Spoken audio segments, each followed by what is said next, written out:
بسم الله والحمد لله والصلاة والسلام على رسول الله صلى الله عليه وسلم.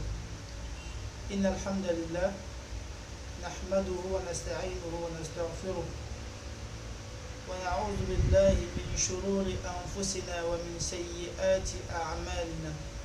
من يهد الله فلا مضل له ومن يضلل فلا هادي له.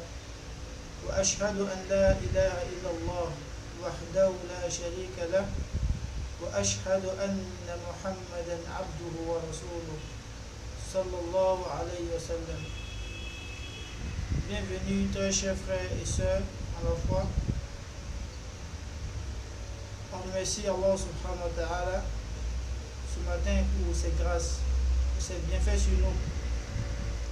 On remercie Allah subhanahu wa ta'ala pour la vie qu'il nous a accordée en ce jour. Nous prions Allah subhanahu wa ta'ala qu'il fasse de nous des personnes qui reconnaissent ses bienfaits et qui le remercient pour cela.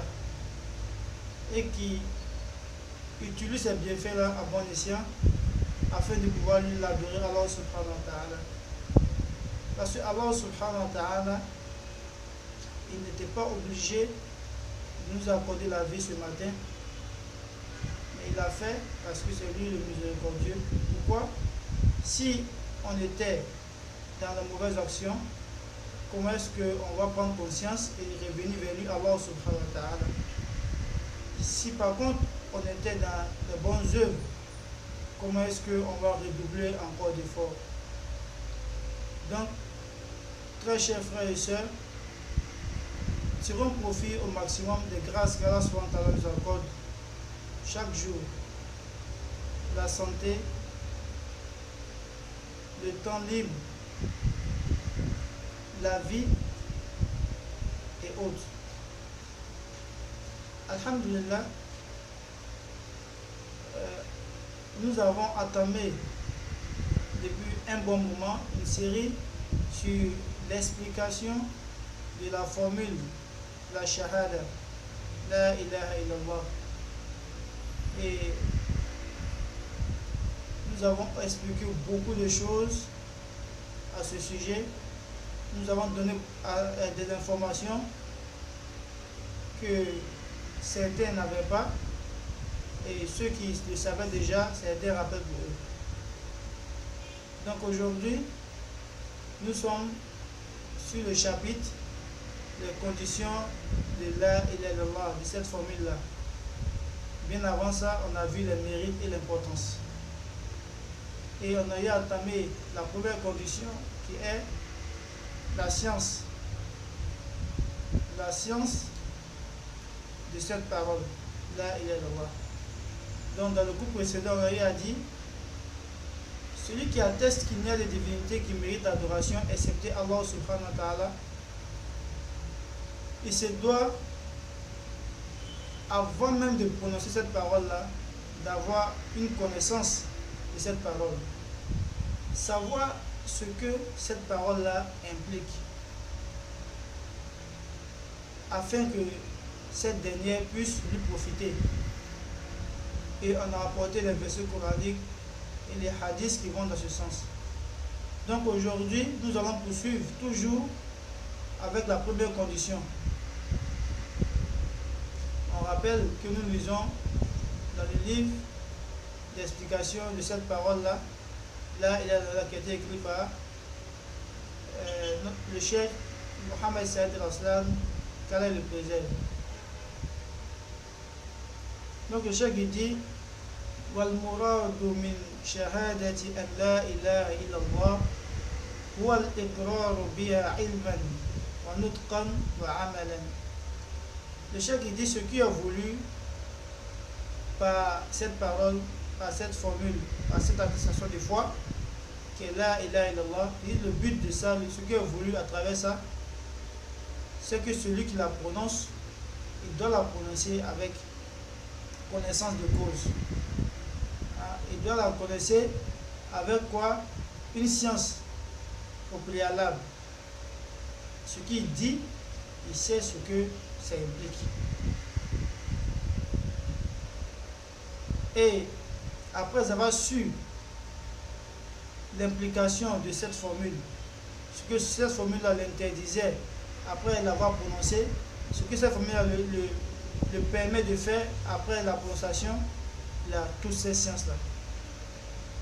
Il sait que cette formule, quand il la prononce, il doit se détacher de toutes les fausses divinités.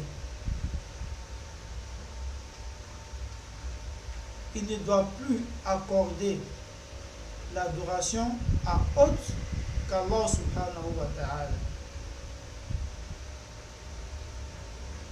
Il ne doit pas donner le droit d'Allah subhanahu wa ta'ala, que ce soit dans l'adoration, que ce soit en ce qui concerne ses noms ou ses attributs, que ce soit dans la seigneurie, il ne doit les accorder à aucune créature, excepté au Créateur, le vrai Dieu, Allah subhanahu wa ta'ala.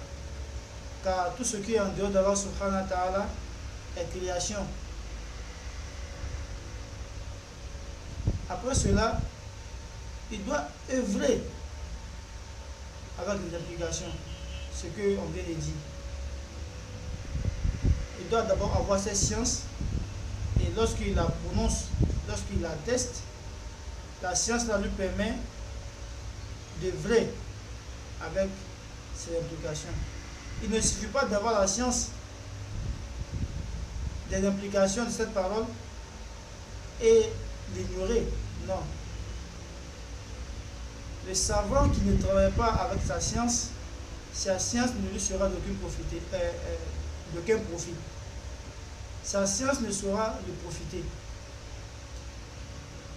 Donc, une chose est de prononcer, une autre chose est d'œuvrer avec la science qu'on a appris.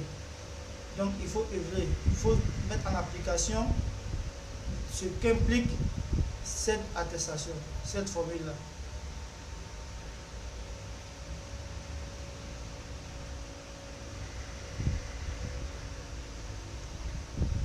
Avant de l'appliquer, si tu es convaincu au fond de toi, tu sais que c'est Allah subhanahu wa ta'ala qui mérite l'adoration. Tu sais que ce qui est adoré en dehors de lui n'est que fausse divinité, n'est que égarement, n'est que des choses, des mensonges que les gens ont envers Allah subhanahu wa ta'ala. Ça, c'est des mensonges, des fausses divinités. C'est des choses qui ne peuvent ni profiter ni nuire. Si tu as su cela, tu attestes maintenant La ilaha illallah. J'atteste qu'il n'y a de divinités qui méritent l'adoration exclusive, excepté Allah subhanahu wa ta'ala. Et après cela, tu mets en application ce que cette attestation implique. خلافا لما يظنه الجهال أن المراد من هذه الكلمة والمجرد النطق بها. Il dit contrairement aux ignorants qui pensent que cette parole-là, ce qui est voulu par cette parole, c'est de simplement la prononcer. On a dit que cette parole n'est pas une parole, une vaine attestation, une vaine parole, une parole dénudée de sens, non. Mais plutôt c'est une parole qui est remplie d'enseignements. Donc, il faut la connaître. Car celui qui la prononce, ignorant son sens, ignorant ses implications, cette parole saura le profiter.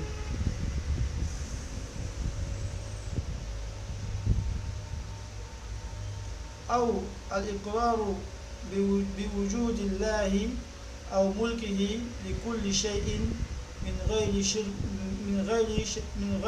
شريك.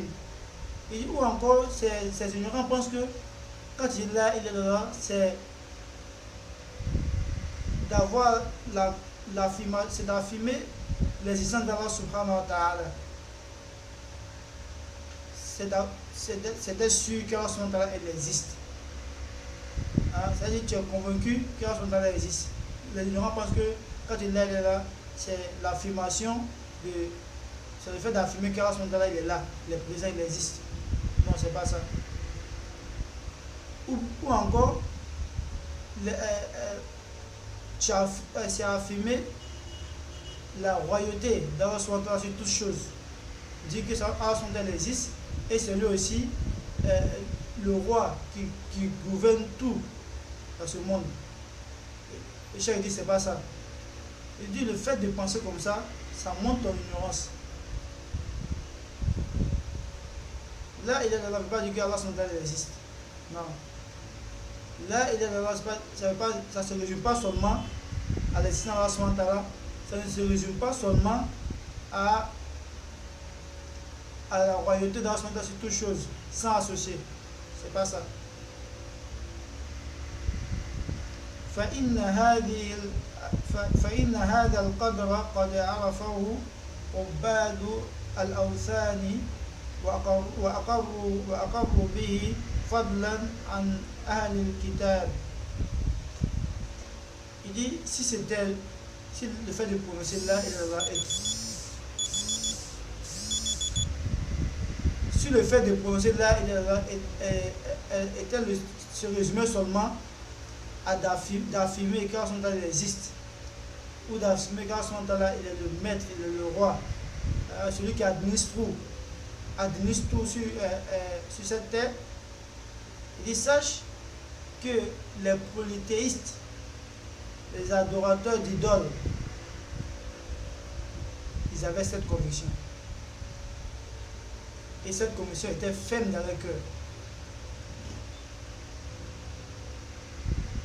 Alors, le prophète quand elle est venue à la Mecque et qu'elle a commencé son prêche, elle a commencé à inviter son peuple à la ilaha illallah. Le prophète il dit quand il a appelé son peuple à cette parole,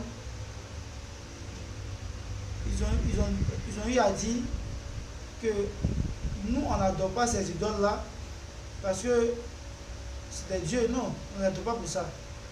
Nous on sait que Allah il existe, Allah est là-haut. C'est là qui donne la vie, c'est là qui donne la mort. C'est là qui nous nourrit des cieux et de la terre. Et Mohammed sache que nous prenons ces idoles-là juste comme des intermédiaires afin qu'ils nous rapprochent d'Allah subhanahu wa ta'ala. Donc les polythéistes avaient cette croyance. Ils croyaient à l'existence d'Allah subhanahu wa ta'ala. Ils savaient que Allah subhanahu wa ta'ala existait tout. Mais celui-là n'a pas fait des musulmans. Celui-là n'a pas empêché le prophète de le combattre quand il fallait.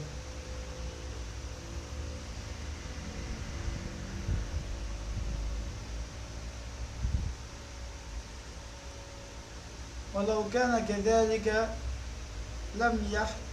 لم يحتاجوا إلى دعوة إليه.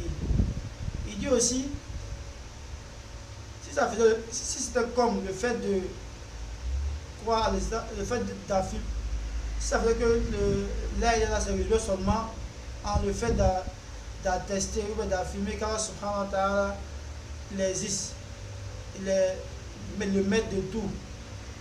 Il dit c'est polythéistes, là, Allah subhanahu wa ta'ala n'a pas envoyé un messager vers eux.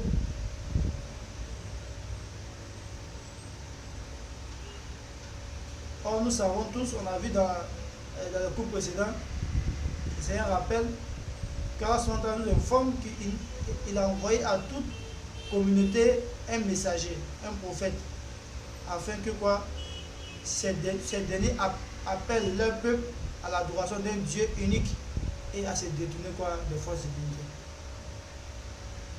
Donc ça faisait que ce qu'ils faisaient, la croyance qu'ils avaient était la bonne croyance. Mais pourquoi envoyer un messager à ce peuple-là? C'est parce qu'ils étaient sur le faux de fausses croyances qu'Allah subhanahu wa ta'ala a envoyé Mohammed vers eux afin qu'ils les appellent à renoncer à ces fausses divinités, à ces intermédiaires parmi les idoles, à ses intermédiaires parmi les hommes, à ses intermédiaires parmi, comme ça. Il y a plein de choses que les gens ont la conviction que ces choses-là peuvent les profiter en quoi que ce soit.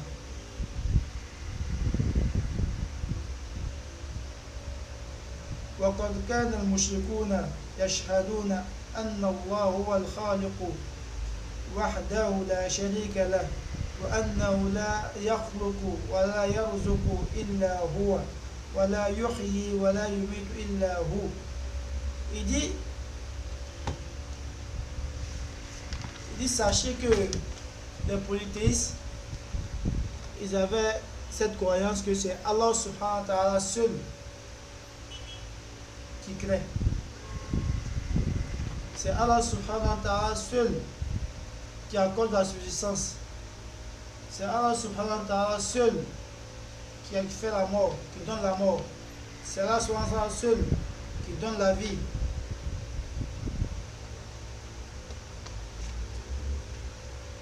Les polythéistes, ils avaient cette croyance.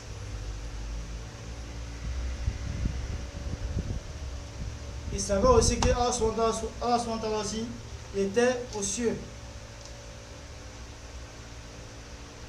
Ils avaient cette croyance-là. Mais cela n'a pas fait de pour autant des musulmans.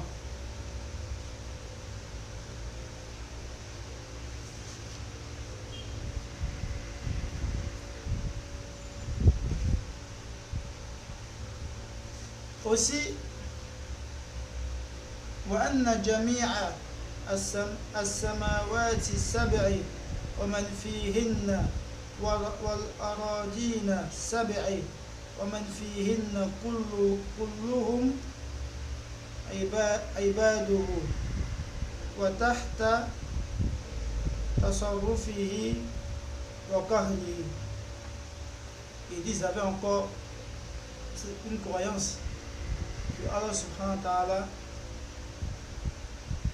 les 7 cieux et tout ce qu'elle renferme, tout ce qui renferme les 7 cieux et tout ce qui renferme les 7 couches de terre et tout ce qu'elle renferme. Ils avaient cette croyance que tout cela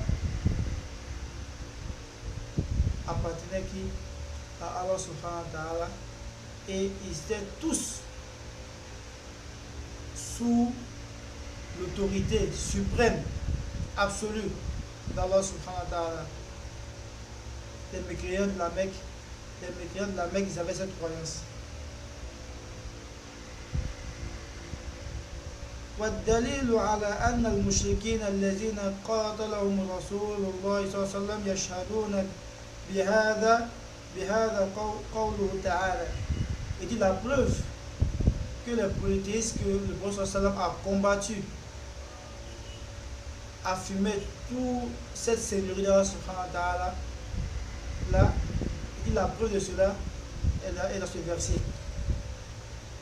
Allah dit قل من يرزقكم من السماء والأرض أمن يملك السمع والأبصار ومن يخرج الحي من الميت ويخرج الميت من الحي ويحيي الأرض بعد موتها فسيقولون الله فقل أفلا تتقون. Il dit Allah subhanahu wa ta'ala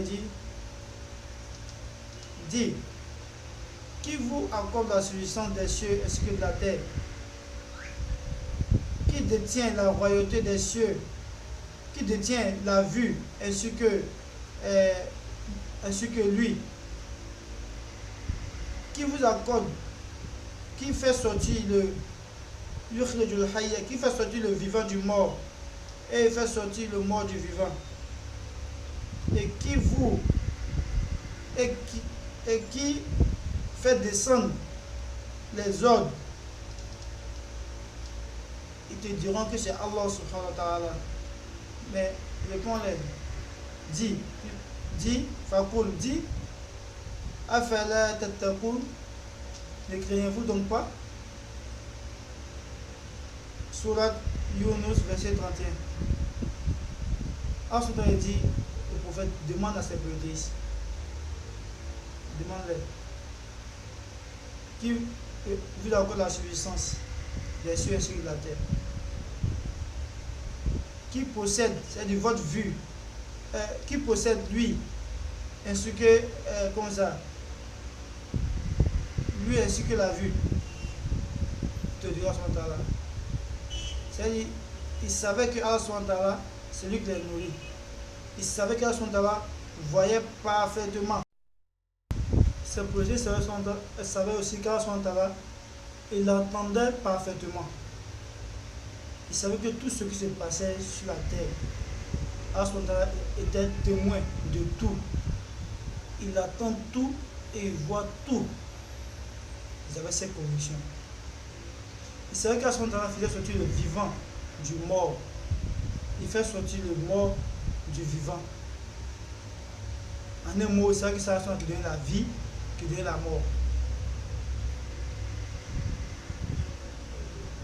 Mais cela ne l'a pas empêché d'attribuer le droit d'Allah à ses idoles.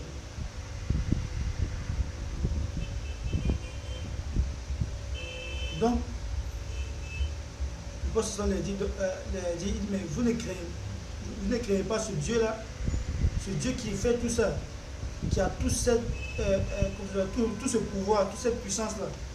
Vous ne le craignez pas jusqu'à ce que vous donnez la part de son adoration à ses créatures. Donc cette croyance n'a pas fait de les musulmans.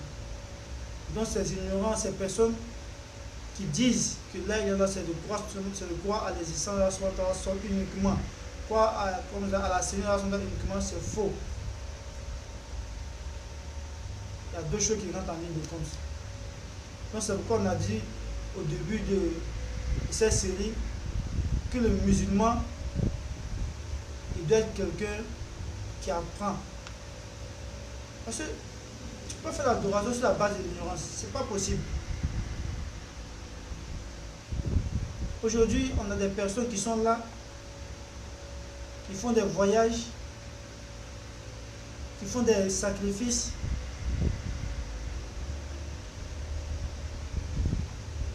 qui ont une crainte farouche pour des créatures, puis encore pour des objets. Ils pensent que tel objet, s'il met ça sur toi et sur moi, ça peut me protéger. Telle personne, s'il veut le voir, s'il fait le bien pour moi, et puis me bénit. Lui me l'a besoin de baraka.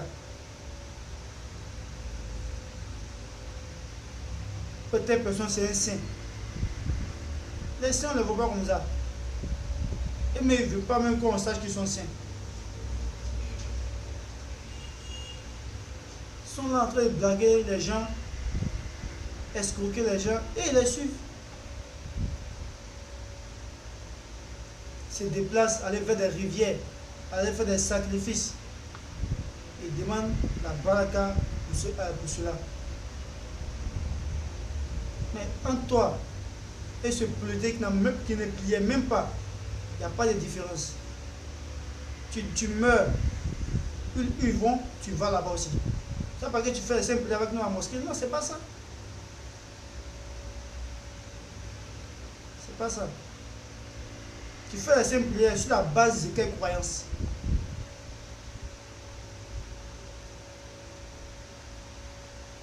Donc là, il est d'Allah. C'est pas une vaine parole. C'est pourquoi ces polythéistes ont mis du temps pour accepter. Rasul sallallahu alayhi wa sallam a mis 13 ans pour les appeler à cette parole.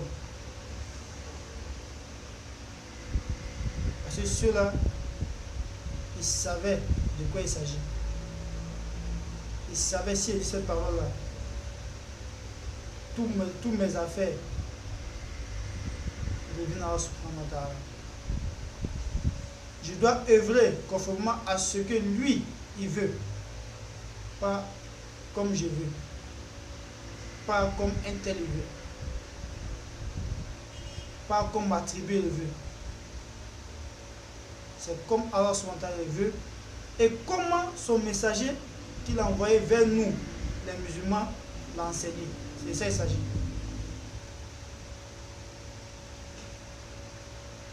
Donc, je pense qu'on va s'arrêter là pour aujourd'hui. On ne va pas faire long. Et quand on nous accorde la compréhension de ce qui a été dit et qui nous facilite la mise en pratique, qui nous préserve sur cette voie